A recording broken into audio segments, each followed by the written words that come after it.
Ding dong, we're on. It's so loud. It's so loud. Welcome to episode 22 of What's the Buttons podcast. A very special episode where we will talk all God of War. Spoilers everywhere, but it won't be to the end. Give you plenty of warning on when to leave so you do not get any spoilers for God of War. So in 5 minutes. Can't fucking hold it. So, welcome. How are you, Leng Dog? That's fucking hot, that coffee, innit? Fuck. Yeah, I'm alright. I'm decent. My week's just been taken up with God of War. God of War. I'm at work, I'm thinking of God of War. I'm at home, I'm playing God of War, but also thinking of it. I'm sleeping, God of War. I wake up, there's God of War. You know what I mean? The Leviathan axe has sat with me the entire time. Had to hide it, though, because the cat was trying to use it as a scratching post. And I'm not fucking having that. So Steph had to hide it away from the cat. But yeah, what about you? I'm ill. Right? I'm ill. I need sympathy. I need hot drinks and cuddles. We really need to keep track of whose mic is who, because I never do. So, like, you could have farted in this mic that I've got right up against my lips. I have farted in at least one of them, yeah. I know. And if you're ill, you're holding that mic, I don't want to touch it. Nothing wrong with a bit of poo particles in the air. It is what it is. Tasty. We get on with it. We move forward. Thanks to the maggots Patreon people. Thank you. With your kind donations, I've been able to drink Lemsip this week. What are you looking at? Are you looking at your phone? Or are you just upset? I'm looking at my list. You look fucked. I'm hunched over. I'm ill, man. You got a cold, bro. Come on. Oh, my organs feel like they're shutting down. Well, as long as they can survive for the next hour. Well, this is what I do. I'm trying, aren't I? I'm trying. So, thanks to you lot. Really appreciate it. You are the best. I've drunk too much Lemsip, if anything. And without your kind donations, that wouldn't be happening. Yeah. I'd just be even more ill than I am now. So, sympathise. It's a great way to use the money. Fucking Lemsip. Fucking hell. No, we appreciate it. Thank you very much for giving us your hard-earned cash. And I know I say it almost every episode now, but we are working on coming up with some new tiers. It's just money's a bit of an issue at the moment. So the stuff that we're thinking of is a little bit expensive. So just bear with us. Bear with us. We appreciate you all. Yeah. And here's a quick advert from our sponsors. What do you mean? I'm so mistaken. We haven't got one this week. Why have we not been sponsored yet? Come on. Top tier quality merch. Top tier quality content. I really thought you was going to surprise me then with like a pre-recorded fucking advert. Yeah, we just haven't got to that bit yet. I may be ill, but my sense of humour is still top tier. You know what? Yeah, I'm part of quite a few podcast groups on Facebook, and they have like it's called a weekend wank fest, where every weekend you can post up like what episode you've recorded of your podcast or podcasts. There's one guy on there that does 6 different podcasts. I don't know how the fuck he does it. It's ridiculous. And everyone's just so enthusiastic when they post up their episode. Like, oh, on today's episode of Suck My Arse, we did blah, blah, blah, blah, blah, blah, blah. And I can never get hyped to post it up properly. I just end up putting the link. We did this. That's about it. What do they talk about on the Suck My Arse podcast? There's so many. There's some really serious podcasts on there, and I just feel like whenever I post ours up, it just looks so out of place. But I suppose that's a good thing if you want people to notice it. Oh, we're quirky, aren't we? We're not your average gaming podcast. I just lost a sneeze. There's not much more that is frustrating in the world than that. That is upsetting. That hurts my soul. And that's never going to come back either. No, I'm trying to think. Nah, it's gone. Fuck you know. This is ridiculous. Sorry. Anyway, thank you, you maggots. Yeah. Patreon.com. But we need more. / What's Stop the buttons. withholding all that cash.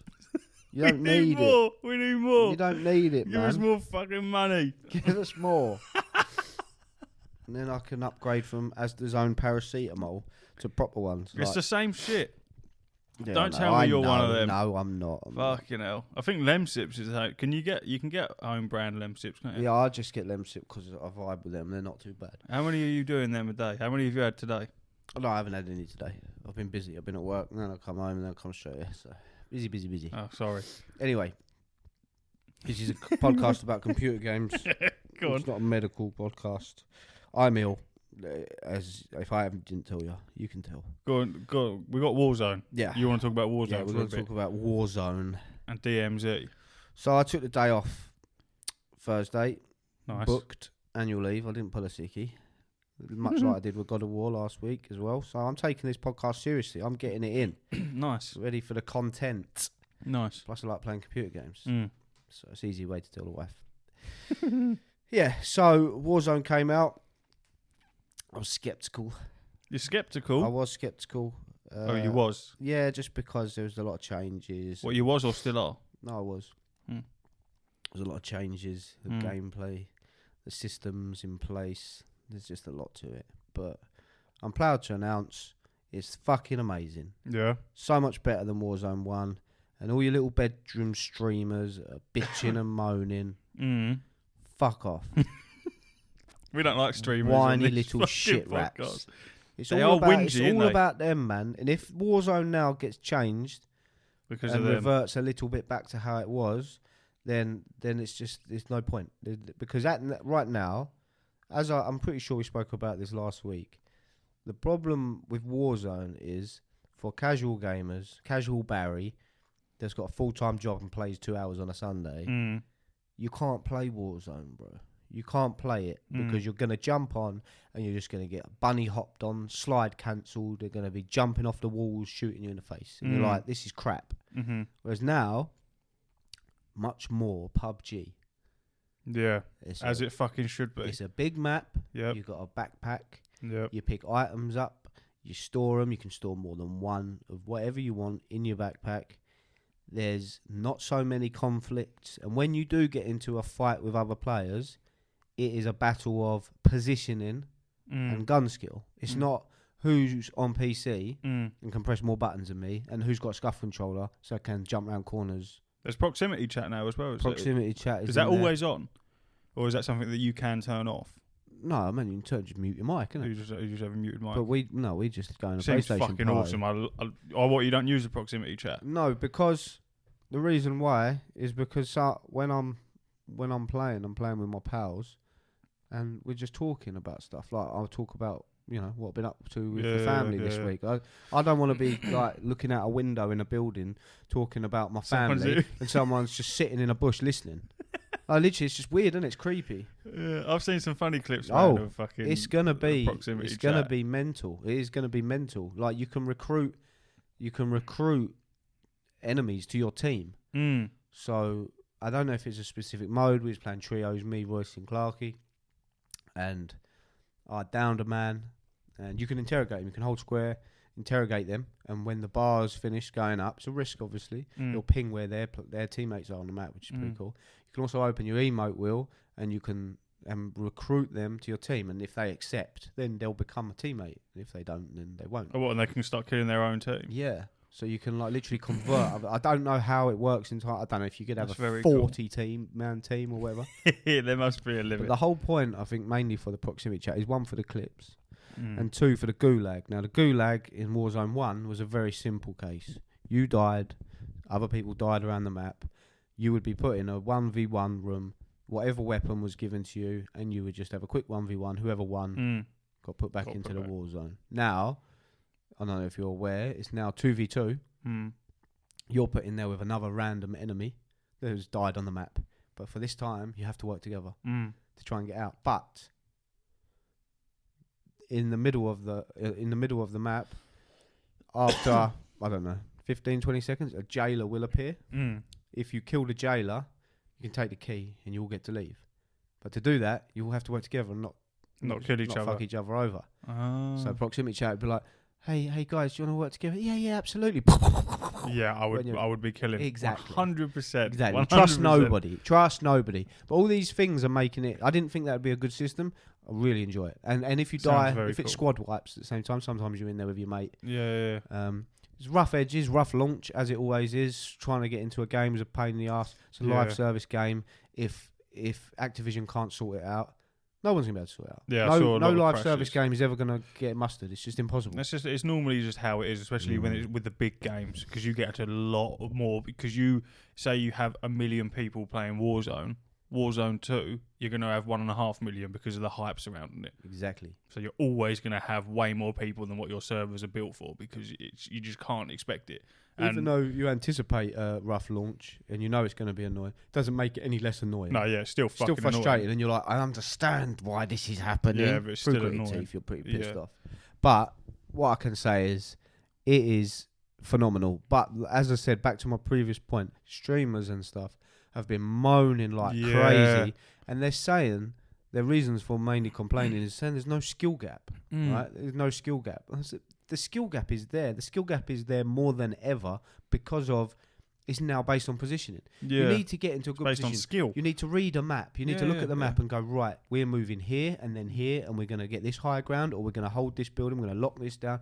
Instead of, I slid around a corner really fast. Yeah. My frame rate's quicker than yours. I've seen a lot of streamers on TikTok. I spend a lot of time on TikTok. And seeing a lot of people complaining about skill issues and things like that. That's what they're talking about. And most of the clips you're seeing are these people running through an open area, zigzagging, and then being beat down in a matter of seconds, no cover, and getting angry that they've died. And you sort of think, well, what the fuck do you think's going to happen? You're running around in the open.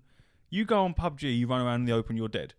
100%. That is like number one rule of a battle royale or any first person shooter. You do not stand in the open.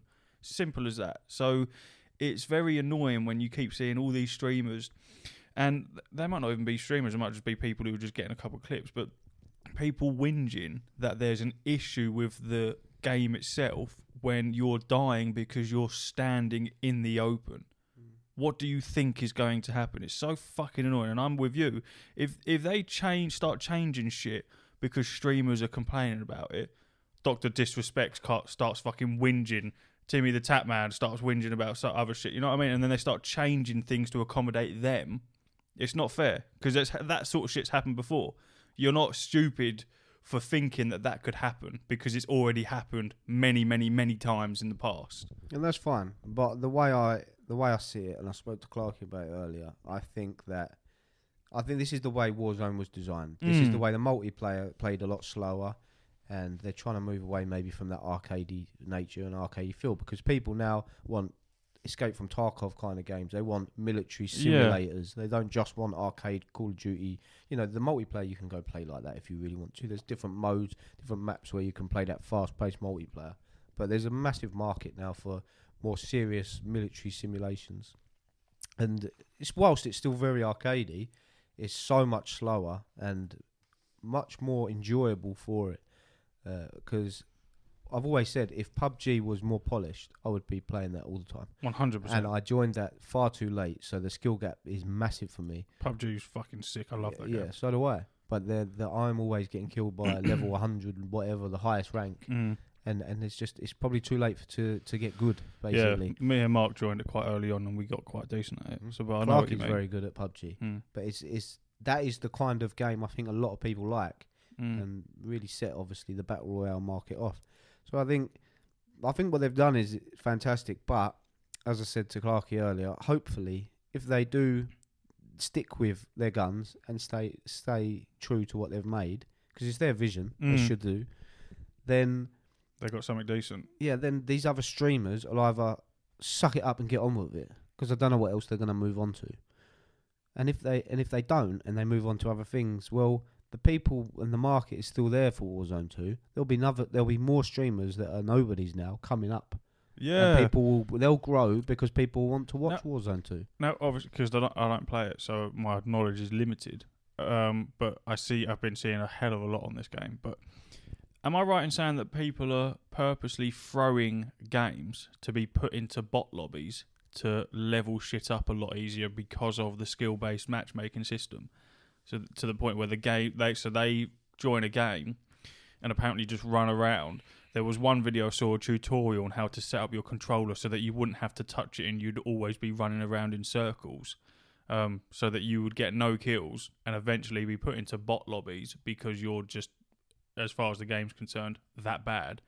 And then you can level up your guns and all that sort of type of shit. I've seen that been said before, but it wasn't for leveling up weapons. It was so the plan was, I don't know, they done the analytics and the metrics, something like if you had a really bad KD, or your KD was judged over the course of, say, 10 games. So if you went like hugely negative for 10 games, then your 11th game would be in like a really low ranked lobby. So then you'd absolutely fry and frag out, and then they'd post that on YouTube as if they're just doing fragging. really, really Do you know good. what I mean? But I don't know if that is the case, but that's what rumours are. And I spoke last time about the skill-based matchmaking system and how I was all for it and everything. I wasn't as informed as I am now. Am I right in saying that? So, let's say every 9 out of 10 games you play, you win consistently, and then for me, every 2 out of 10 games I win. So our skills there's quite a big gap between us. Am I right in saying that if I were to join you, it's going to throw me in your lobbies with all the other people that are getting 9 out of 10 wins, and I'm just going to get hammered on constantly? Is that a thing that... Correct. That is the assumption. Well, that's not fucking fun, is it? Well, no, it's not fun. But my advice to you would be... Get good. Nah.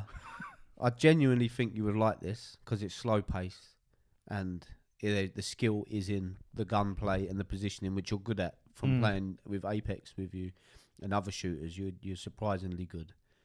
So I think... Surprisingly, thank you. Well, yeah, because I don't really play with good people. Like, normally, like I said to you the other day, when you jump on with someone, you're like, I play games a bit, and you're like, oh, you're waff.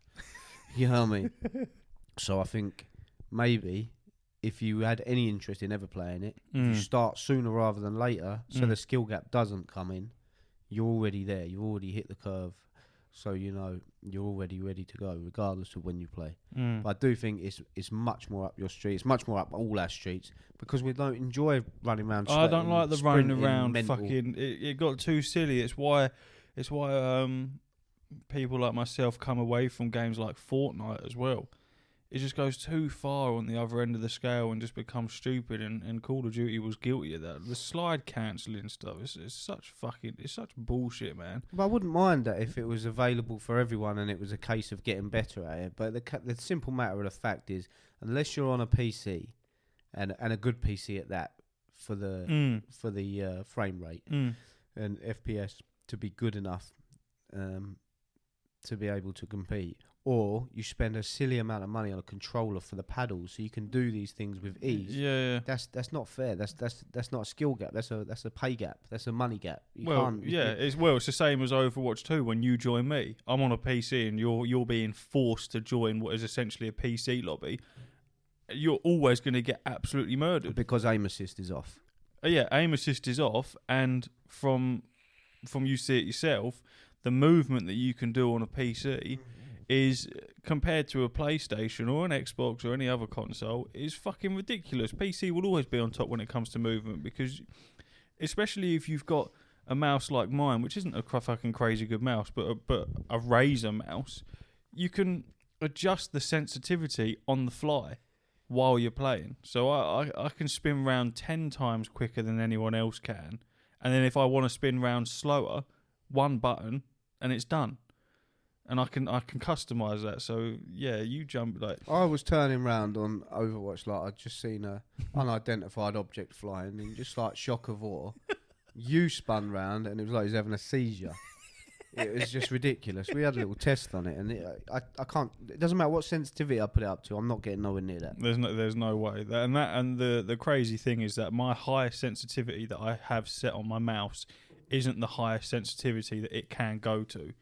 So when I put it on the highest and I was spinning around like a fucking tornado, it goes way, way higher. So yeah, don't really know where that whole point came from. Anyway, Warzone is very good. The DMZ mode, also very enjoyable. Lot of potential. So they've been very smart with it. Blueprint for the M13. So the M13 is not in the game. I see this. The M13 is not in the game, but it is in DMZ. Right. So how Call of Duty works is you unlock the blueprint, then you unlock it for all the modes, multiplayer, DMZ, Warzone, and then you can obviously level the gun up to unlock the attachments, etc., etc. Now, people weren't so excited about DMZ, but when they put a gun in there that you can only earn in there, Everyone's all over it. you got to try Very it. clever. So, I was going to try it anyway, but kind of forced our hand. So, me and Clarky jumped in there the other day, so we'll try and get it. Very cool. Dropped in, just some crappy weapons, whatever. We found out where, because there's a boss. The boss was called the Chemist. Nice. We had to try and kill the Chemist. So we drove all the way across the map. Now, I'm used to Warzone 1. The cars handle like arcadey. They don't do that no more. They're very slow to get started. You can't just jump in the car and go vroom. You have to like, it builds up speed. Made it a bit more realer. Yeah, it's a lot more realistic. And we're getting halfway there, going along a massive bridge. And I looked and I was like, we're going to run out of fuel.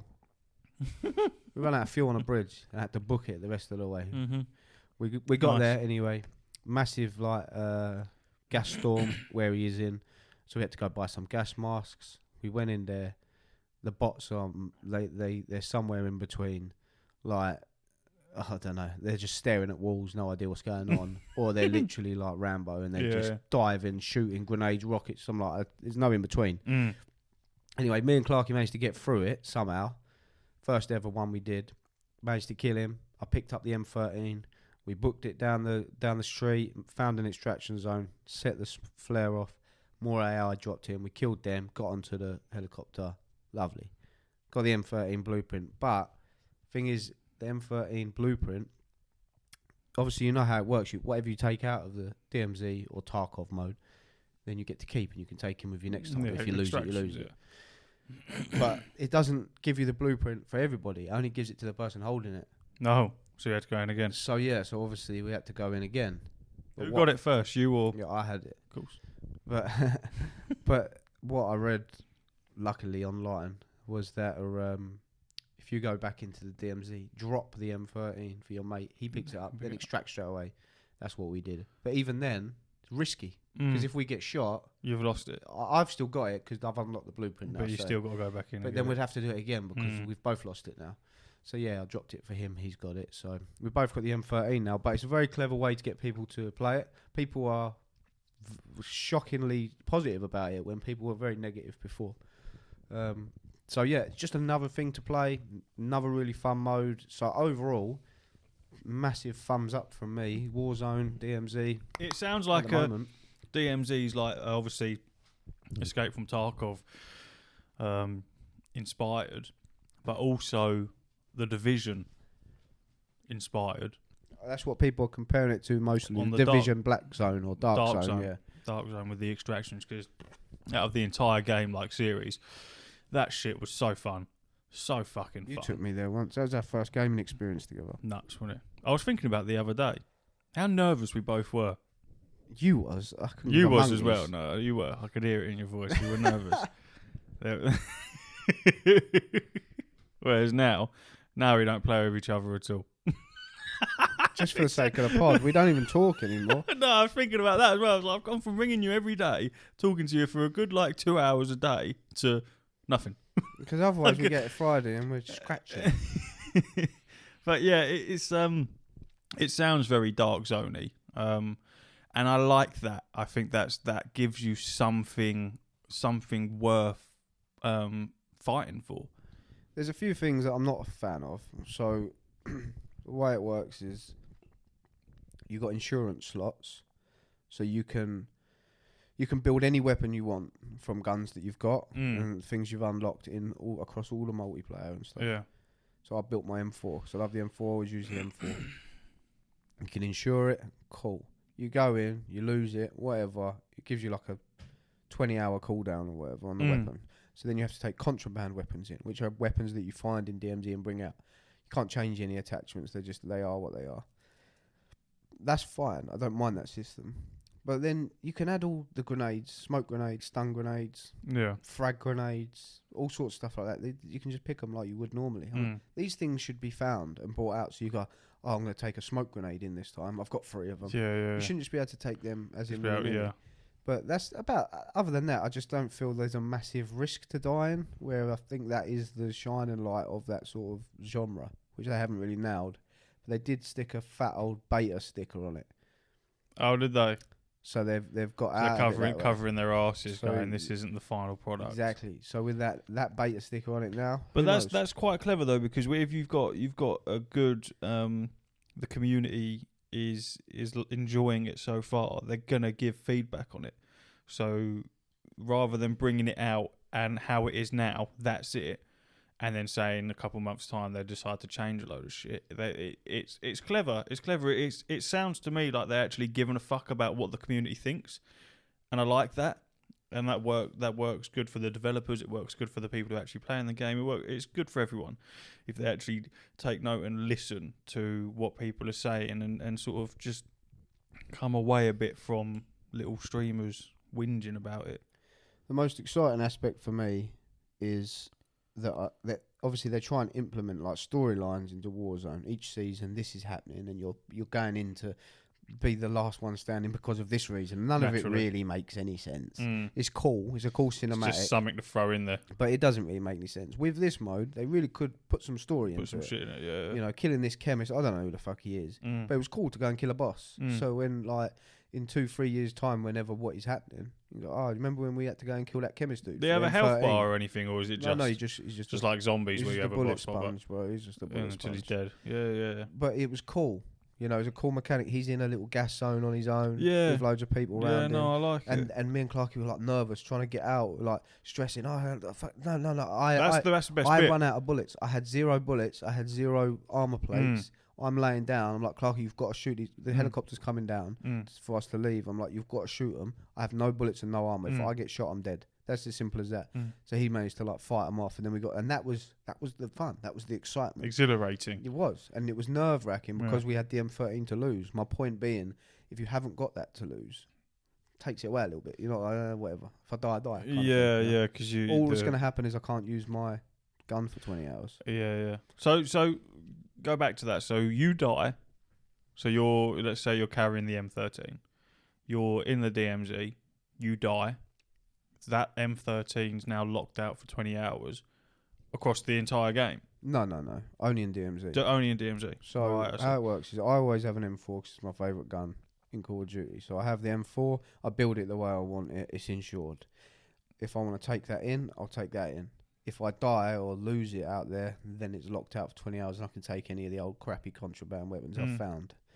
But that is pretty much all you lose. You'll lose because you can only put 1 armor plate in. Now we used to put 3. So you can find armor plate bags, so you can put 2 plates in or 3 plates. If you have one of them, then you can take that in with you. If you lose it, you go back down to 1 plate. So the contraband... Gas masks you can take out and put them in. Yeah. So you do lose little things, but I think, like, say, they need a stash. They have no stash. Whereas Tarkov has got a massive stash and a place, they got a flea market where you can sell items to other players. All that sort of stuff, like an auction house in WoW. They start adding them in later, the game can skyrocket potential. Skyrocket. Yeah. And that's why I think, like you said, the beta sticker, very smart. M13, get people in. Yeah, it's all right. Add, pepper it. Season it. It could blow up. And then here comes the fucking microtransactions of buying things to get your gun out of the 20-hour cooldown and things like that. Or there'll be events where cooldown's only 5 hours rather than 20, which that in itself wouldn't be so bad because say they bring something else out in the DMZ that's fucking difficult to get hold of, like a way more difficult boss than the chemist, and they say for limited time only while this event's on, cooldown is slashed to 2 hours rather than 20 to try and get more people to throw themselves in. The potential for that is very cool, and it's a decent studio and a decent game to be running off of that. It's a shame they've built it like this. In that, I think what they should have done is they give you I don't know, first ever game. You go in with a fucking AK, nothing else, just a shitty little AK, and you should be scrounging for everything. Red dot sights, ACOG sights, sniper scopes, everything, and then you build your weapon out that way. So then the weapon that you're putting all these attachments on, you're going to put this. I'm going to put this grip on this. I'm going to put this stock on this. I'm going to put this scope on this one. You've spent the time to get the weapon. You spent the time to get the bits and bobs to put on it. And then when you're on it, you're not just, if you go in with that weapon, you're not just losing your weapon, you're losing all the attachments that you put on it. To just be able to build any weapon that you like with all the attachments takes away The whole point. I think you run into the risk of that. Of how many times are you going to go in and die before you go, fuck this, I'm not playing it anymore? Because you keep going in, dying, losing all your shit because you aren't insuring it, or there will be people that will go, fuck that, I'll just jump on Warzone instead. Yeah, but that is the game, though. But people don't like that, though, do they? Just because that's the mode. They're liking it now. And Yeah. it's exactly the same. Yeah, but it's if you take everything away from them, so essentially a permadeath type thing. I think I like that idea. I prefer that idea to just having a gun locked out for 20 hours. If it's everything's locked out for 20 hours that you had on you, I like that. But I don't think everyone will enjoy that. I don't want it locked out. I want it gone. Obviously, you just got to get it again. Yeah. You lose that. I've got an AK. I've gone in. I've managed to find an M4. I've picked up a red dot sight and a silencer. I come out. I go, brilliant. I'm going to put that red dot on my AK. I'm going to put the silencer on the M4. I go in with the M4. I lose the M4 because I've lost that silencer. I've lost the silencer and the M4. Yeah, so I haven't got an M4 now, but I've got the AK with the red dots. I suppose. But you can stack up. You're finding red dots. So I've got loads of red dots in the stash. It's fine. I suppose that sort of gives you that replayability because if every now and then you're dying, it's not like you play a load of DMZ, get everything that you could possibly want, so there's no point in you playing it again. Whereas if you're losing shit, then yeah, that gives you that replayability because you might go in with a weapon fully decked out, lose it, and then you're like, fuck's sake, I've lost all my shit, be angry for an hour, and then go back into it and regroup and try and get all your shit again. I like it. What you do is you put in really rare loot, you put in dangerous areas. There's a completely covered gas area. The only way you can go in there is safely is with a hazmat suit.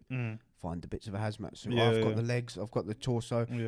I found the hat. Sick. I'm gonna extract, get my stuff ready, and I'm gonna go. I'm gonna go in. I've got my good gun. I've got my hazmat suit on. I've gone in. I've found some sick loot, rare loot. I come out. I extract again.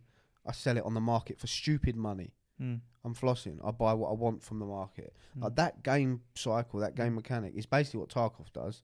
Yeah. I don't think it's as polished as Call of Duty, but it's the same concept of it. Yeah. I think if they did that sort of game mode on massive. You're talking about building an economy, which is that type of shit. Because Dark Zone was close to doing that, other than being able to sell your stuff on the black market. Obviously, you could sell it, but it wasn't that cut and dry. But yeah, that as an idea sounds fucking awesome. Because you could become like a full-on pirate type fucking thief, an arms dealer and shit. Yeah, bro. man, that does sound fucking cool. You never know. Maybe they'll think about trying to throw something like that. That's what I thought they were going with, and with it being a beta, I think the potential is there. Yeah. But the way they've structured it at the moment, I don't know if they'll revert from that, is my theory. I don't know whether they'll take stuff I think when you try and throw economies like that into games, it's very, very difficult because it's such a fine balance. World of Warcraft does it very well. Obviously, with auction houses, it has its own economy. Every server, gold is worth a different amount, and things are worth different. And like a real economy, that shit can crash and that shit can boom. And the server itself might not have enough gold, or it's got too much gold and things like that. So it can become a bit tricky, but that's sort of where you end up leaving it to your player base to handle. But I like the idea of that. I think what you would then need is like DMZ specific stuff that you can only get through obviously the black market and things like that, and then you have Warzone specific stuff. You see what I mean? So it's not all just you go in DMZ to get a load of shit and you can use all of it in Warzone and vice versa. Yeah, but it doesn't work like that anyway. It doesn't work like that. No. So you have all the guns, right? You've got all the guns, whatever you can use, but you can't use M13 until you've unlocked it in DMZ. Just because you've got an M13, it doesn't mean you've got one with a red dot so you can use that in Warzone now. That's not what we're going for here. It is solely the blueprint so you can build it how you want in Warzone or multiplayer. It doesn't matter. Do you know what I'm saying? That's the same thing, though. No, because no. What's annoying is as well in the single player campaign. He's like, no, it's not. In the single player campaign, there's a bit in one of the missions where you've got nothing and you're like scavenging around. So you're like, this is what DMZ is going to be like. It's kind of showing you, and you open in like boxes and stuff, and you're finding a red dot sight, and you're putting it on your gun and stuff. Mm. Why is that mechanic in there but not in DMZ? Why are you finding red dot sights and putting them on your weapons? They must have had that in DMZ at some point. Maybe, or maybe there's something that they're gonna. Maybe, maybe it might be a case of they've got the functionality for it to be there. However, DMZ still being, in quotes, beta, they're testing that out before they start committing to throwing stuff like that in. Because you don't want to go through the effort of putting that in and making it so that every person can do that, because I'm sure it's quite a lot of work, and then no one fucking liked DMZ, because then you just wasted your time on it. But if you've got the blueprint of that there, then if DMZ takes off like it sounds like it will, then you can throw that in there a lot easier, if that makes sense. Yeah, I hope that they really press on with it, and they don't just leave it like that. One of the coolest features of it is you don't know how many players are in the game. There's other players in there as well. You can only go in trios, but me and Clark just put it to no squad feel and went in as a duo. Yeah. But yeah, you can only go in trios, and we're like going along, and we're like, is that AI or is that a player? Because you can't really tell. Do you know what I mean? And yeah, of course. There's no nameplates or anything, is no, there? so like, and then Clark, I'm sure even in Warzone, because they removed the AI from Warzone, like they had in the beta, and now they just hang around strongholds. Because we don't really know where the strongholds are, we get confused. So we're like, I've been shot, and you're like ducking down. You're like, oh, it's just a bot, bro. But you don't know, Yeah, and it don't adds worry a about bit more excitement, you know, especially in DMZ where you know nothing. You don't know if it's a player or a bot. Yeah. It's exciting when you see someone, because you're like, it's good fun. Anyway, we spent far too much time on that, but massive thumbs up, and I really think you should download it and give it a go. Is that done? This is basically my pod. It is anyway. Next one, Vampire Survivors. I don't know what to say about this game. I don't know what this is. I saw a picture of it and it looked wank. Well, every now and again, there's a little Twitter game where everybody that I follow, like reputable people, start going on about this new game. And at the moment, it's Vampire Survivors. We've had others on there like Fall Guys and stuff like that. That really took off on there. Among Us. Yeah, Among Us. All them sort of ones. Vampire Survivors is the latest, and it recently came out. So I'm getting out of breath. That's how ill I am. Hold on. It's because you've been talking for the last 37 minutes. Yeah, so Vampire Survivors came out on Game Pass. I'm just Googling it now. So I figured I'd give it a go. So I turned the old Xbox on. That's definitely not a waste of money. Had about 400 updates to do. Look, you knew why you bought that, and that game hasn't come out yet. No, it wasn't supposed to. That was in quite a few of the categories for Game of the Year shit, by the way. Which was? Vampire Survivors? No, not Vampire Survivors, Starfield. How? It's not even out. How can it be Game of the Year? It was on like 2 or 3 different categories. You mean most anticipated game? That will be. It was definitely on that one, yeah. Yeah, it'll be them ones. Not because no one knows nothing about it. I'm just stating facts, bro. Anyway, it came out on Game Pass, so I'll give it a quick download. I think it was about 3 megabytes large. I mean, this game could have come out on the NES. Yeah, the it Atari, looks like it. You know what I mean? It could have come out on one of the oldest systems known to man. Yeah. I mean, it's about as graphically advanced as Pong. Yeah, it literally is. This is something that could be run on a fucking toaster. Yeah, it literally is like it's got about 8 pixels in it. Yeah. But anyway, that's a disservice. It's fucking amazing. It really is. What do you do? You just move. Right. Okay. You don't even need to. I'm pressing all the buttons. I'm like, what button does nothing? Just move. So you start off. You pick a character. You go into the first level's jungle, forest. You start off, and your character with whatever weapon the character starts with just starts using it. So I like a character with a whip. So as soon as you start, it's just a character, and he's just going constantly. Every I'm watching second. a video. I see what you mean. He is using the whip. Yeah. So every 1.5 second, he's just going to whack whipping, with a whip. Yeah, like spiders or their bats. So every time, that's the first level. So every time you kill an enemy, or 9 times out of 10, they'll drop a little thing that looks like a rupee from The Legend of Zelda. Right. You pick that up, gives you a little bit of level. You level up. He's leveled up. Yeah, you level up. He's just leveled up. There you go. You pick of a tree of items. Yeah. And they all do different things. They'll either augment the ability you already have or give you a new one. Yeah. You can carry 8 of them at a time, I believe, and you just rinse and repeat. And you can, and it sounds fun. It looks fun. I know it is fucking. I can see exactly why people are enjoying this, because it's just a fucking just chill out and just go for it, man. It is so addictive. Yeah, it looks it. You're leveling up, It but looks so what weird. I'm saying is, it seems so simple, but it's so deep. It is so deep. I think one man made this. One man, I believe, and he just did it as like a little pet project, and it's massive now. Now it's a full-time job. So yeah, you're just picking up, you're leveling up, you're picking different augments, but then what happens is, what I didn't realise for a long time was that once you've leveled these up to however many in a run, other items that you can pick up will evolve the item. So say you can pick up a heart that gives you more health. If then on your next level up ability, the garlic item is there, it will say evolution with the heart. Yeah. So when you've leveled that up, if you pick that item up, then it will give you like a mega ability, right? And that goes for pretty much every item in the game. But then past that, which I've just discovered now, is you can now like get like evolved versions of each weapon, and then merge like the mega versions. It's just, I don't know where it ends. And then each run can last up to 30 minutes, and then Death turns up and just insta kills you. But I found a way where I think you can kill Death now. Death himself. Brilliant. The levels are like mental. There's you get to the end and you think this is the last mission. You do last mission, and it's like, oh no, this one's unlocked now. There's permanent unlocks when you pick up the gold. You can go and level up your abilities. So each you start with more speed, more health. Then there's a thing that you can buy called a golden egg from a merchant, which permanently increases stats on a certain character. There's loads of characters to unlock. It is so deep and so addictive, and I am fucking obsessed with it. Jem's looking at it. She's telling me, how are you doing this?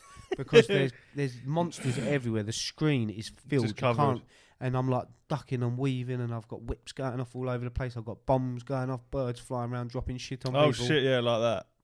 I know you can't see that listening. Yeah, no, it gets much. just It gets loads of 100 times shit worse than going that, on. 1,000 times worse than that. That's small time. Yeah. It is insane.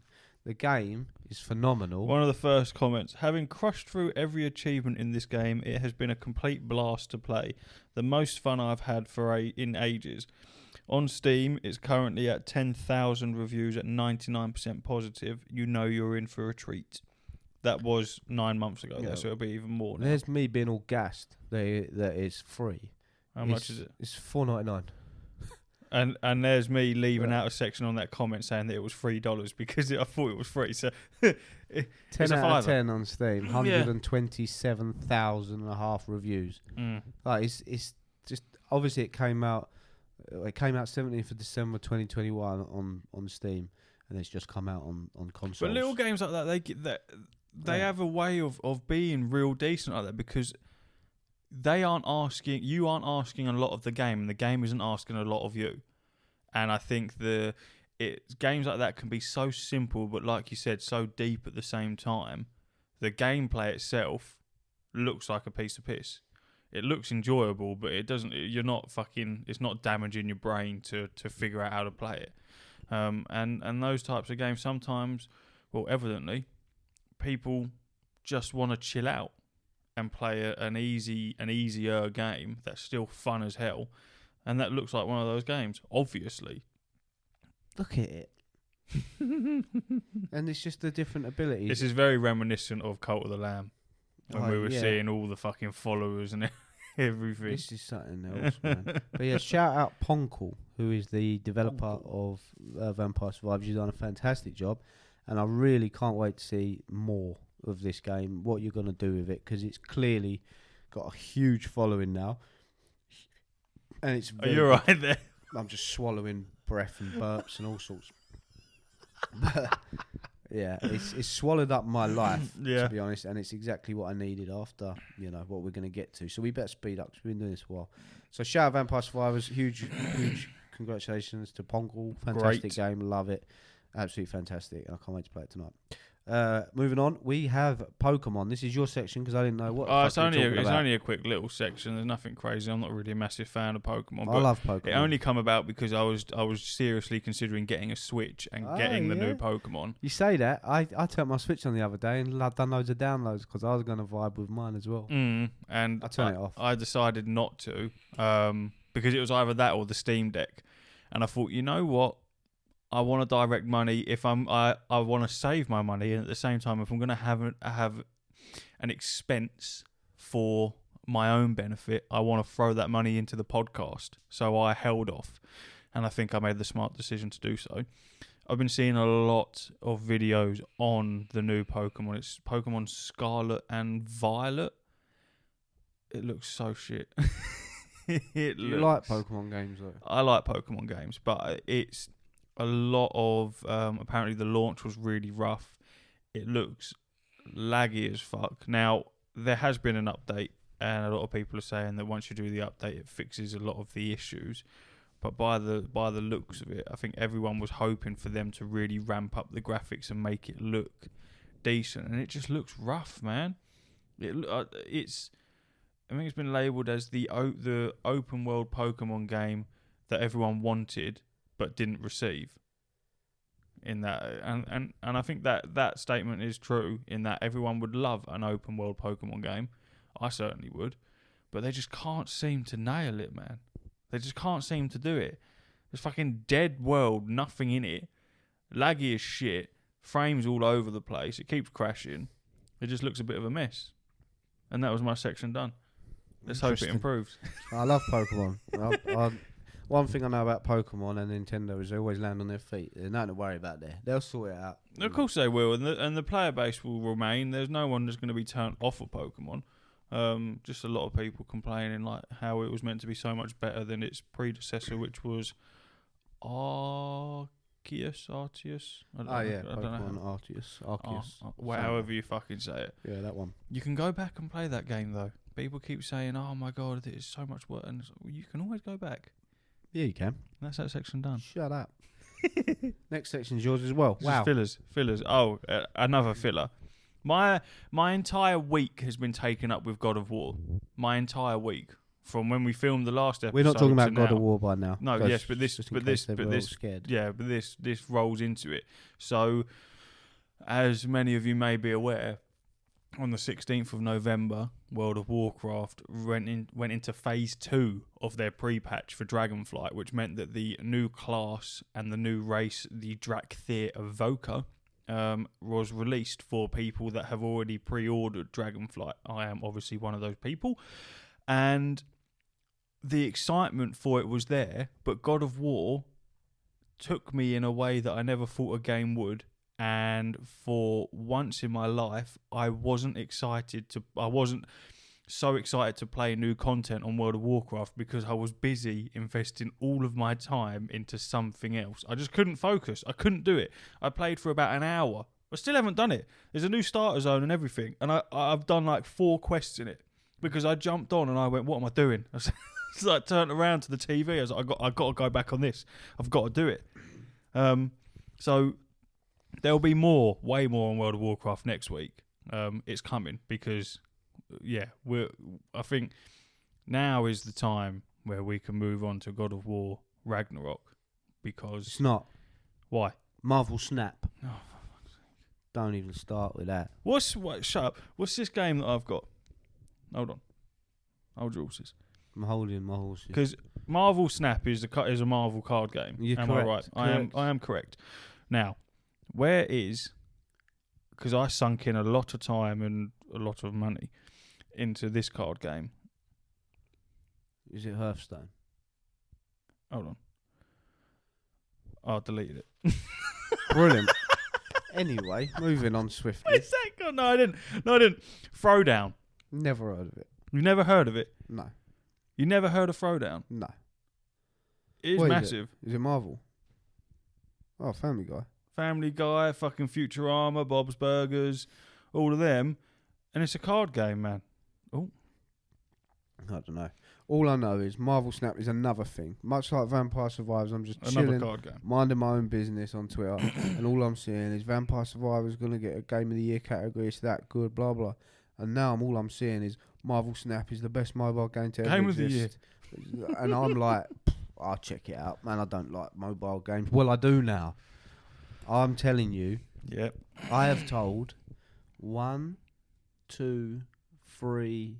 I've told 3 people, to try it. Right. Right. I'm one of them as well. Well, no, you're 4th, and all 3 people that I have told are fucking obsessed with it. So much so they're higher levels than me in less time, pretty much. Some of them are. Yeah. And I'm playing Warzone with Clarky and Royce, and while the game's loading, we're all playing Marvel Snap. Yeah. They brought me back yesterday from the gulag. I was dead. They brought me back. I'm parachuting. I'm in the middle of a Marvel Snap game, so I just had to hang in the parachute. They're all, I can hear them. One on me, one on me. They're all down, shooting, dead. Where's Ash? I'm still floating in the parachute because I'm playing Marvel Snap. Is it something similar to Hearthstone? It's got that mechanic of you can only play what your power level and the gems go up each time. Yeah. They've got that, but it's different. There's 3 different zones on the board.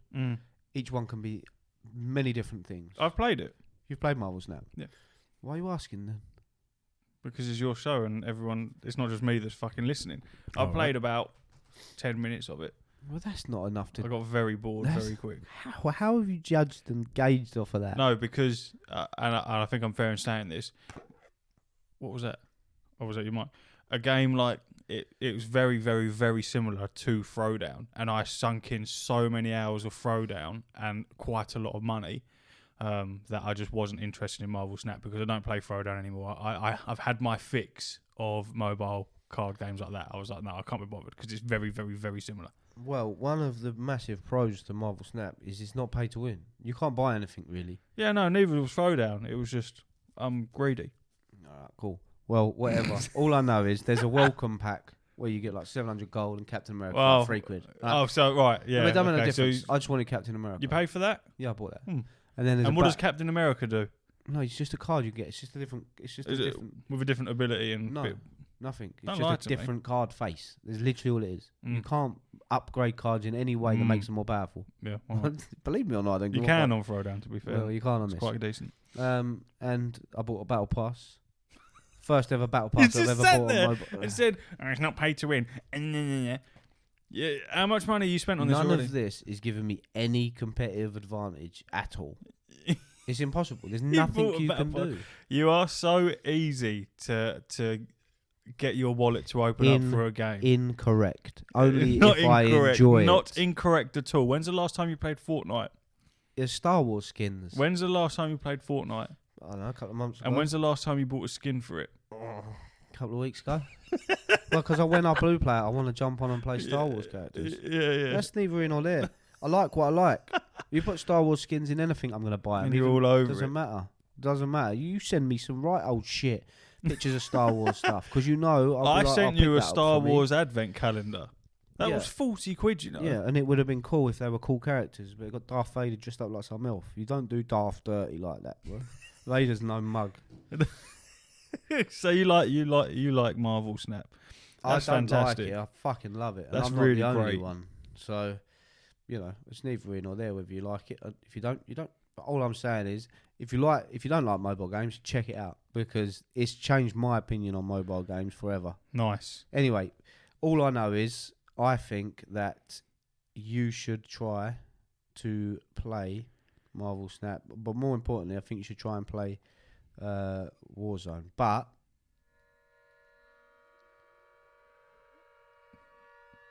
What is this?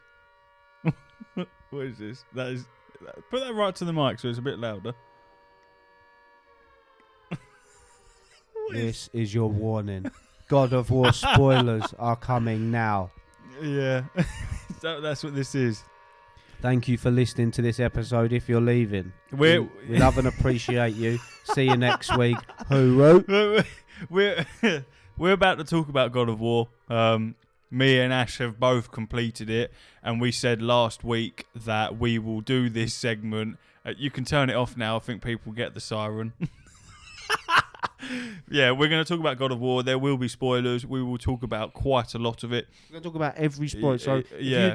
if you don't want to know a thing, you just get out. This is your warning right now, yeah? Turn the podcast off if you don't want to hear spoilers about God of War. We cannot be much more clearer than that.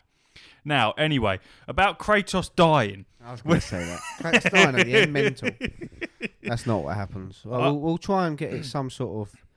We'll try and get some sort of organisation to it. So let's work our way through it. What you can remember, what you like. Can I just quickly say, quite possibly one of the best games I think I've ever played. Well, I got a message yesterday, late last night, saying best game ever, full stop. And that was it. Yeah. And you never put full stops. Yeah. So I knew you were serious. It was incredible. Now, you did it in 22 hours.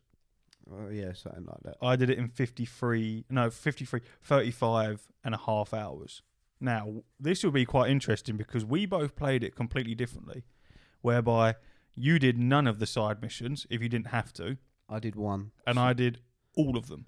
I did one side mission after the story ended because there was another ending if you go and do it. Yeah, and I did all of them. So I've got 5 side missions left. 4 of them you can't track, but I know where they are. I got 1 more Raven to get of Odin's Ravens. I got 1 more Draugr hole to close up. What? I'm smelling the platinum. It's coming. I looked at the trophies just to make sure, and I'd say I've got I think half the trophies, and let's say I think there's like 10 more trophies I need to get. 6 of them, I think 5 or 6 of them, are the side missions that I've got left. Although this is a spoiler section, please don't spoil the side missions for me because I haven't done them yet. It's so difficult not to spoil the side. Can I just say, I can appreciate that you've spent your hard-earned money, and you are more than entitled to play your games however you see fit. And I fully understand that you beelined the story for the spoilers, because I won't lie, it's taken me a lot longer to complete this game than I thought it would, and trying to avoid the spoilers, and I almost had certain points spoiled for me multiple times. In fact, one of them was sort of spoiled for me. So I can understand why you played it the way that you did, but having been someone who did every single side mission the minute I got it, like when I'd go into a new zone, you'd get like 5 or 6 different side missions. I'd do them all before I carried on with the main story. Mental. Absolutely mental. And the lore inside of these side missions is just incredible. Shit that... I listened to a podcast today and they was talking about God of War, and they said the same. They said a lot of the side missions give you so much information that you're not, you know, if you go back and do them, because a lot of people have played it the same as me. Yeah. And normally in any other situation I wouldn't play it like this. I'll do what you do. If I feel like doing side, I'll just go do the side missions. I'm a completionist in that respect. I don't like leaving areas unfinished, so I'll try and do it. But in this one, I was petrified and I didn't want it ruined. So if I didn't have a family, I would have just booked like most of the week off, and I'd have just played for it the way I would normally play, doing everything. But unfortunately, this is the position I'm in. I just think they're so in depth, and you talk about it a lot with The Witcher, and that how the side missions feel so much like the main story, you can't even tell the difference. And it was very much like this, very, very much. I don't think there was a single side mission where I thought, what's the fucking point in me doing this? They all had a relevance to something. And yeah, I'd say the majority of them, probably like 70-80% of the side missions you do, give you a piece of lore that you've never heard of before. And when you do complete the game, or as you start coming towards the end of the game, those bits of lore that you've learned along the way start to fall in to their little sections, and you think, fucking hell, that's why that's like that, and that's why that, and blah blah blah blah blah. Weren't really paying attention to the shit that you get. I got some cool art, like the armor that I'm using is armor that you only get from side missions, and some of the abilities you get for like, for like the Blades of Chaos and shit, you only get from side missions. So I don't really know. It'll be quite interesting to see like our games next to each other, to see what you've got and what I've got, because I'd imagine it'll be quite different. I've just got normal bog standard shit. I've got I think I've got pretty much everything. The only things where I thought, no, fuck this, I'm not touching them until the end of the game is the berserkers. Don't know if you've run into one yet. I think so. Basically, the Valkyrie replacements. This game's Valkyries. The big fucking knight dudes. Yeah, green things. Yeah, I killed one of them, and then it popped up with the side mission, because obviously it starts a mission. 1 out of 12. Yeah, I went 12? And the little fucking worm dudes. Yeah. I went, there's fucking 12 of these? What the fuck? It'd be interesting to see how they've designed these quests, because I imagine there's back and forth between Kratos and Atreus. There's back and forth. So what's going to happen when I go there with Freya? And interesting with, obviously no Brock, because obviously Brock's dead. The ending that you're talking about, is it Brock's funeral? Yeah. Yeah, very sad. Very, very sad. Gut-wrenching, to be honest. I didn't like Brock until he died. And I was like, oh no, I really liked him. And Sindri did very nearly make me cry, because of seeing the anger in his eyes, and the fact that they made his eyes red. I was like, I didn't even notice. I was like, that geezer's broken. I was like, he is fucked. And when Kratos, as like obviously Brock goes off in the boat, cool to have a Viking funeral as well. Very cool. When he goes to grab Sindri, and he's like, Brock was, and then he just shrugs him off and just looks at him. He's like, don't, and then just disappears. I was like, fuck. It's the way he disappears. It's just boom. I think it's the fact that, I don't know, you might have not paid attention to the dialogue, because to be fair, I didn't. It was Steph that told me. Obviously, where Brock died first and Sindri brought him back, and he doesn't have an afterlife. I saw that. Where he's died again. Obviously, he doesn't have an afterlife, and that shit killed me, man. Because I was like, Sindri couldn't handle Brock dying the first time, so much so that he went and got his soul back. From Helheim. And now, him doing that has meant that now he's died again. He does not have an afterlife, and Sindri's going to have to live with that for the rest of his life. In that he's ruined, like Brock won't he's gone forever. There's no meeting him again, because there's no afterlife. And I thought that was so sad. It really was. Speaking of Brock's death, what was your reaction to? Oh, I'm not Tyr, by the way. I'm Odin. Fucking mate. Well, where's Tyr then? Normally see these twists coming. Didn't see that at all. So Tyr must be dead then. He must have actually been killed. Yeah, Tyr's gone as well as I can tell. I found that crazy, because this whole time I didn't like Tyr. No, I didn't. I was like, this geezer. I kept saying to Steph, I was like, this geezer is the god of war. It's just annoying. I was like, he is the pinnacle of war. Well, he's Kratos in the Norse world, basically. And he's doing fuck all. He's making soup and running away from enemies. I was like, this guy is wet. I've had enough of him. And then, when he turned into Odin, I was like, what the fuck? I love Odin's character, by the way. Yeah, I didn't at the start. Towards the end, I was like, yeah, nailed it. I really liked him. I really, really, really enjoyed the balance between, like, not comedy, but the sort of non-serious lines thrown in with the serious situations. And Odin did that so well. It's his calm demeanour, no matter what the situation is. He never raises his voice. He's just very calm. And the fact that he just lets Atreus leave Asgard whenever he wants. She's like, you're not a prisoner here. You can go. I know you're going to be back. Because he's so clever, because then you start to think, hold on. Is Odin all right? I know he's a bit of a knob, but are we going to be the bad guys here? They made me think that a little bit. It was such a journey, man. I think the way that they ended it, I was expecting... So we've gone completely off of what I said and started from the beginning. We started at the end. Fuck it. I think that there's so much shit to cover that if you went through it, would be it forever. I think the way that they've ended it, because I was worried for you in that I was like, when he finishes this, because naturally, I don't know if you're the same, but if I finish the campaign, the chances of me wanting to go back and do the side stuff, unless I'm really wanting to like get a platinum or something, are so slim, because it's sort of like, well, I'm done now. What's the point? But the way that they ended that, where the credits rolled up as you were walking down the pathway, and then boom, they disappeared, and it was like, okay, cool, you can carry on now. I really like that transition, because it wasn't so cut and dry as straight back to the main menu, continue. Exactly the same as God of War 2018. Was it the same? When they walked back down the mountain after throwing the ashes, him and Atreus. Yeah, of course it is. Of course it is. Yeah. I just really liked it, and I did think to myself, I was like, maybe I won't return to it, but I definitely will. I definitely will, because I want that platinum. I feel like this is the game. This should be my first platinum of actually giving. Worthy of it for sure. 100%, and it's easily obtainable.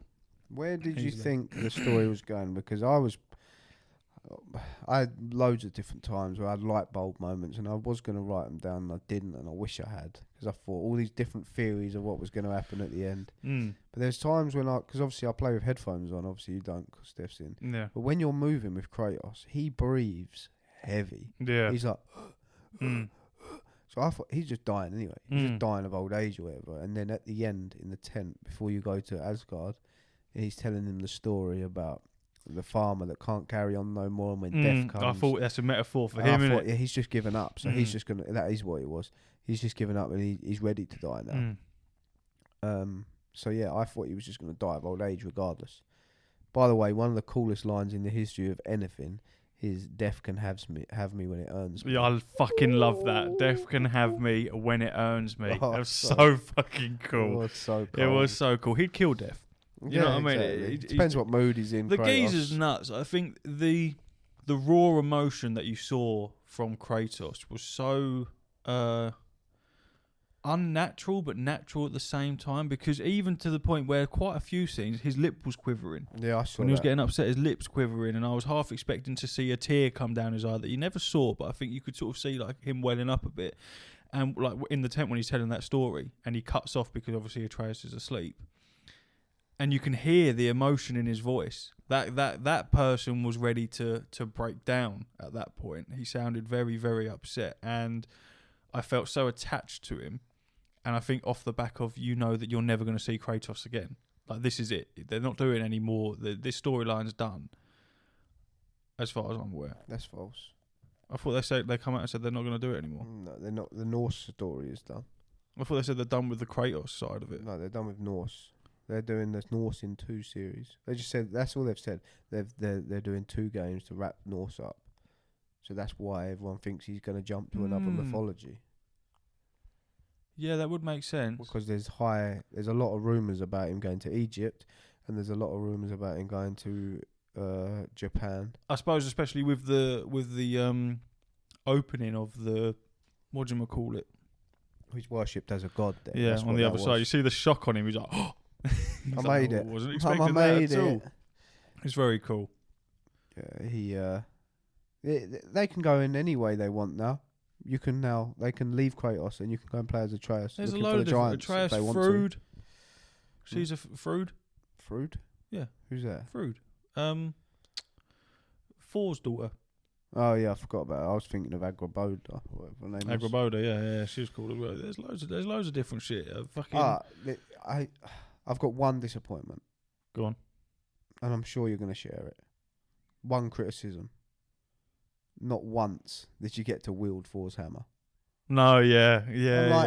They sold it in a collector's edition. I'm thinking, there's no way you don't go through this game. You can throw it, you can pull it back. There's no way you Well, there's the scene where you grab hold of it and stop it from moving. I thought that was cool. Yeah, but I wanted to hold it.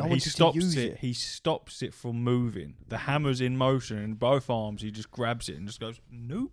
I thought that was fucking crazy. He's so powerful. When we got really close to the end, I thought that Thor was... What I thought the story was going to end right at the end was... I didn't think Kratos was going to die. But I thought that the girl you just said, Agraboda. Oh, Frood. She was going to go with Atreus, and that you were going to play as Atreus or whatever, and she was going to give you Thor's hammer. So Loki was going to have Thor's hammer and his bow. Because you haven't really got a melee weapon. You're running around hitting people with a bow. That sword that just flies around doing Ingrid. Stuff. Yeah, it's cool, but... I like that Ingrid... Yeah, but I want a weapon. Ingrid didn't actually belong... wasn't hit. It was... Freya's. Freya and Freya. That's confusing as hell, that was. Yeah, no... I would have really liked to have had a little bit more incorporation with Thor's hammer. Mjolnir. It would have been very cool. But I suppose you can't. If that's the only thing that you have a gripe with out of the entire it's game, not a gripe. It's just you know what I mean. It's choose just one. well, the scene that we spoke about where we come up with like where it'll be like if they both hit each other and then the camera panned round and then you were suddenly 4 attacking Kratos. I think that would have been really cool. But given how the story's panned out, I don't really see how that would have worked. The trick they missed was that first fight with Thor and Kratos. And they threw the hammer, and he threw the axe, and they hit each other, and then they walked around each other. What should have happened? Should have swapped to 4. No. No? They should have thrown the hammer, thrown the axe, they're talking, and they're walking, and fucking Kratos gets the hammer, and he gets the axe, and they go at each other again. And he's like, you've got the hammer, and then it's mad. But yeah, that's one of the coolest scenes in the game. And every time you go back to Midgard and you see that frozen thunderbolt from the sky that you caused when you there's lore that you find out surrounding Thor, Mjolnir, the Leviathan axe itself and things like that I don't think you would have come across it because I think it's part of a side story like mission. No, I will do it. But whenever you do it, you'll know what I'm on about when it happens. But nothing theatrical. But message me when you find when you come across it, because for me it was very much like a fucking hell, really, like wow, that's very cool. And even like the characters in the game were shocked by it. So little things like that peppered in, just like I can't even remember the side mission it was where I've received this lore from. It was at the end of a quest chain. But yeah, I'm just obsessed with those side missions, man. I think you're in for a treat playing them again. I'm interested to see how they pan out now that Atreus isn't there. That's what I'm confused about. But obviously Santa Monica being Santa Monica, they won't have made it so that you can go back and do them all and it like not work. Like Atreus isn't just going to pop up out of nowhere. They've obviously thought of this one, whether you just do it with Freya or whatever. Yeah, I feel like there's so much to talk about, but that first switch when you start, because you're listening to Kratos talking to Mimir, and then Sindri comes round and he's like, couldn't sleep, and you make Atreus jump, and then you're talking. Then you're Atreus. Yeah, but you like crawl along and you see Brock and he ducks down, and then I thought, what's this awkward pause for? Because they're just like, I was like, move the analog stick, move forward. I was like, what the fuck? I'm playing as Atreus. What the hell? I thought it was the cutscene still. And they made it very, very made him very playable, because I don't know if you noticed, but they scaled down the enemies for when you play as Atreus, so you kill them a lot quicker. Your attacks feel a lot heavier, as they should. They didn't make it as difficult as the shit that you were fighting as Kratos. I think he just feels so much more nimble. He's like dodging. It's way more nimble. He's diving around, whereas Kratos is like slow and deliberate. Don't get me wrong, I prefer playing Kratos. I think. What did you use weapon wise more consistently? Everyone has a favourite. I started off with the axe and then moved on to the blades. I think the blades are mainly just for when there's large groups of people, to try and keep some groups off you, because you can get overwhelmed. I played on normal, bro, and I'm ashamed to say how many times I died. A lot. That game is hard. I died bro. a lot. There's some times where I'm like, surely it's not this hard. Them berserkers on Give Me God of War mode, I don't know how the fuck anyone's supposed to do them, because those enemies were difficult. All the other enemies were difficult. I died countless times. Thank fuck for that resurrection stone. Yeah. Because I used that a hell of a lot. But superior resurrection. Yeah. Stone. Oh yeah. I used the Blades of Chaos the most. Oh, I love the Blades of Chaos. Out of everything. Dropnir spear, very, very cool. Yeah. Very cool weapon. I didn't really get along with the mechanics of using it, but I killed Odin with that spear. I don't know why. It just seemed to do the most amount of damage and was the easiest thing to use. Yeah, I weren't expecting that as a weapon, if I'm honest. I really weren't. Heimdall was very good as well. Yeah. His acting was phenomenal. Oh yeah, when he when he lands that punch on him, that's the bit that was spoiled for me, because I wasn't anywhere near Asgard yet.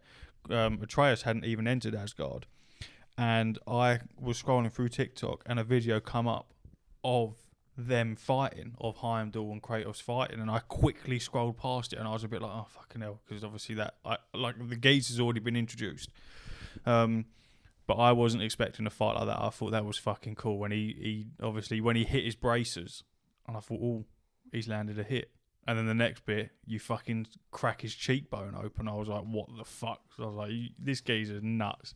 Like, nothing can stop this man. And then you fucking beat the shit out of him. And then when you kill him, I was like, what the fuck? He lost it. So obviously he's not supposed to. I was like, no. I said, now that's it. Ragnarok's about to fucking begin. Now you've done it. Ragnarok himself.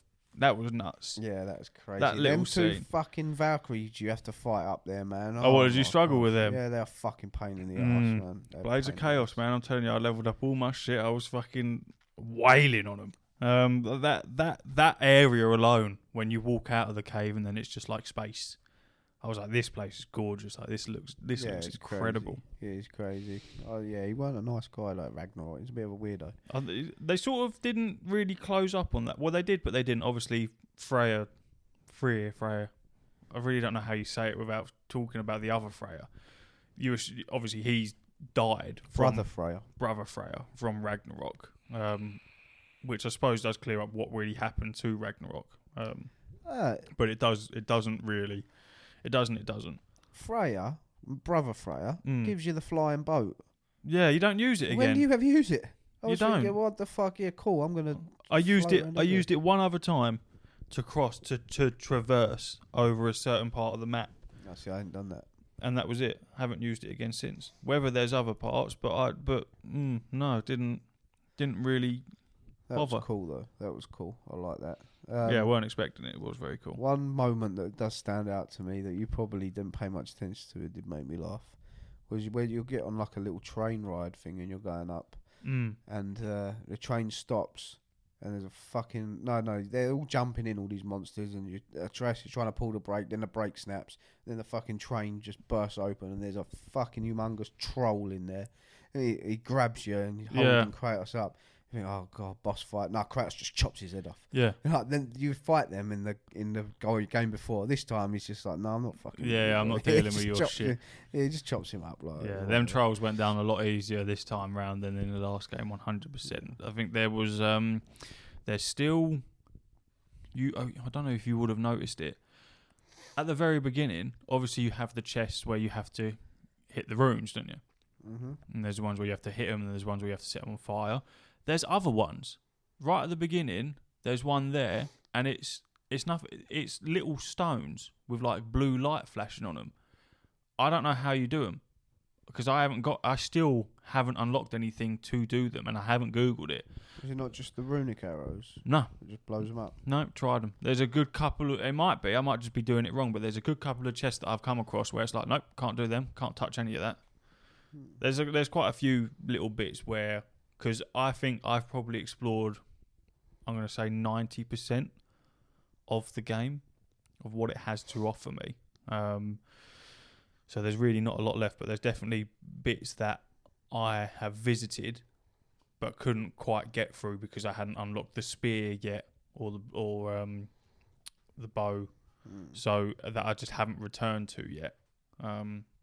But yeah, there's definitely shit that I'm excited to go back to. I think this game's just incredible. When I first started playing, I was really conflicted as to whether this would get Game of the Year or Elden Ring. And I think having finished God of War, I think God of War will take it because the story alone, it's just incredible. It's gut-wrenching, really. Properly gut-wrenching. You go back to Kratos in the first one and how he is at the start with Atreus to how he is now. And he's like, it's just complete arc within himself. Yeah, well, he becomes a father, doesn't he? I think it's like one of the very last scenes with him and Atreus together, where he apologises and he's like, I was wrong. Don't close your heart. He's like, open it, open it to everything around you. Let the world see it. And he's like, because that's who you are. And I think towards the end, Kratos finally like. Lets Faye deal with it, all the things that Faye told him, and he's sort of ignored and gone that Spartan way with bringing up Atreus, And it was nice to see at the end that he sort of abandons that, and he's like, no, Atreus, you're your own man. You do your own thing. You are who Faye taught you to be. So be it. Very cool. Faye was a very cool character as well. Yeah, played by Deborah Ann from Daredevil. Very cool. Looks like her as well. It was very cool. I really enjoyed fighting the wolf in Helheim. Garm. That was so cool. This is how I know how much I really like this game, because I never remember names. And I remember a good fucking 80% of the names here. Garm. And then when you turn him into Fenrir, I weren't expecting that. I was like, how fucking cool is that? Oh, no, I was expecting that. I also knew as soon as you put that soul into the snake that was going to be Jormungandr. Yeah. I knew that was going to be the World Serpent. But this is what I don't understand, because the World Serpent was already there. It's Ragnarok. It loops. Time loops. Because Jormungandr is supposed to be Loki's son. Ah. Yeah, I didn't think of it that way. Ragnarok's supposed to happen, and then the world loops around again. Yeah. So that was... So ain't that such a head fuck? So you've got the first 2018 God of War, the World Serpent's there, and you're a kid as Atreus, but it's actually you that is the reason why the World Serpent's there. Yeah, I don't know if that's the law they're going with in this game, but that's how it. I'm pretty sure in Norse mythology that's how it happens. I think that is the law that they went with, because when you have the final battle, obviously you see Thor fighting the World Serpent, cool. and Atreus does go, that was me. So he's aware that is the snake. Because Kratos says he looks different. Yeah. Very, very fucking cool. Very cool. And then even when they put Odin into one of those orbs, and Sindri just comes out of nowhere, and he's like, what does he say? Something like, that's what you expect, or something like that. He says one final line. Straight away disappears. Yeah, just gone. He ain't fucking about Sindri, he's a broken man. He's done in. He turns up at the end for Ragnarok, then he opens a door and fucks off. Opens the door, fucks off. He turns up for the funeral and then fucks off very quickly. He's a very upset man. It's very sad. But, very good game. Very good game. It exceeded my expectations. S plus. It is one of the very few games where it has surpassed the hype that was around it. And a lot of games like this, you get such big hype for it, and it just falls short. And from the first 5 minutes of playing God of War Ragnarok, you knew that this was living up to the hype, and it was going further than that hype. It's been a long time since I've played a game like this and been so invested with the story and so excited to come back and play it. And you just never know what's going to happen, do you? No, and I played it with Steph again, like The Last of Us Part 2. I sat there in my chair in front of the telly, angled off to the side so that Steph could actually see partly of what was going on, and she experienced a lot of it with me, and it just a fucking awesome game, and that it's the type of game that will go down in history. 100%. I'll never forget it, ever. Never. And I'm so happy that I'm not rubbing it in, but I'm so happy that I have something like the collector's edition to remember that game by, because such a fucking good game. I haven't bought that because you would never be able to get it again and you'll be able to sell it for loads of money. I've got that because I felt that Santa Monica Studios deserved that money from me for the effort they've put into this game, and I'm so happy that I've got that memorabilia of this game, because it's just fucking nuts. It will win Game of the Year. I think it should. But it's also that recency bias that I mentioned before, because at the time Elden Ring was just something else, and that will still come back. Elden Ring still is fucking something else. Yeah, man. It's still up there. Like, it's in its own category of absolute nuts. That will go down in history as well. It's hard because you can't compare them. They're different games. Completely different. The God of War it's just phenomenal story and combat, but the only thing I could do with that in God of War, Elden Ring. Yeah, the only thing I could do with that in God of War is the puzzles, like. But you need them to break it up. Yeah, but they weren't even that bad. It's not bad. They just get a bit. Oh, not another room. I've got to fucking push a block around or whatever. There was a couple with like the runic arrows and the fire linking up. There was a couple that were a bit like, fucking hell, this is really difficult. But overall, yeah, it was decent. I don't think there's anything in Ragnarok where I wouldn't want to see it, or I think I'd be better off without it. I think overall, fantastic. Oh, 100%. Agraboda's auntie as well. The big giant, that was well she cool. was a big motherfucker. Running around feeling like a little ant in her house. Yeah, man. That was massive wicked. cups and bowls and shit like that. Yeah, she was cool. The whole story of it. I would like to see more of Agraboda's world. Because obviously obviously she's a giant. I would like to explore that. I would like to see more of Freya now that she's a Valkyrie. I think that would be very cool. And I'd like to see Frud as a Valkyrie as well. Because obviously her mum, I can't remember her name. Sif is like, I want you to be a Valkyrie, but not under Odin. So it would be cool to see that. I'm sort of trying to wrap it up a bit because I really need a piss. Yeah, so do I. Before you go, what's your favourite moment? You stand out. My favourite moment in the whole game.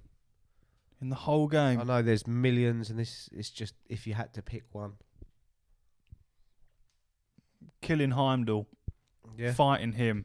Being the one to land the only person ever to land a hit on Heimdall and then to kill him. You know what I mean? This geezer thinks that he's top of the world. He is number one. No one can fucking touch him. And then Kratos comes out of nowhere and just fucks him up with quite ease. And I thought that to me, it was a turning point in the whole war factor of it. That was when Ragnarok was set in stone. I was like, right, well, this is the path we're now going down. He didn't want to do it, but that God of War in him come out. He blows the horn at the very last minute. Here we go. I said to Steph, I was like, if you had that horn, you would be tempted to just give it a little, see how much of a blow it really needs to set things off. Because if it's just like a little gust of wind to go through it, and that sets off Ragnarok. But yeah, that was my favourite part. Yours? It'd probably be what we discussed last week, where you think you've failed the quick time event, and on four was like, no, I say when we're done, and brings you back to life. Yeah. One of my favourite things to do at the moment is to watch YouTube videos of people reacting to it, because it is hilarious. Everyone's like, oh. Yeah, I thought I was dead as well. I was like, fuck. I was definitely mashing circle. Yeah, What's going on? I didn't want to tap it that hard. I'll break my controller. It was like, no, it's forced decision. You know very cool. I really like the way Odin takes you in Ravens. Yeah, that's very cool. I love everything, but it's a fantastic game. Fantastic game. I think it might be one of the only single player games where I could probably play it again. S+++, the highest possible rating I can give a computer game. Yeah. And we'll leave it there. Yeah, we will. Us. Thanks for joining us. Yeah, we appreciate everyone listening. If you haven't got God of War Ragnarok yet and you're humming and hawing about it, fucking get it. It's a fantastic game. But yeah, we'll leave it there. We'll probably talk about it a bit more next week, maybe. Yeah, join us next week when I do a Warzone spoiler cast. Love it. Can't wait. That's a joke. You can't spoil a multiplayer game. You fucking can. All right, Mum. Yeah, sweet. All right, thanks for joining us. Uro.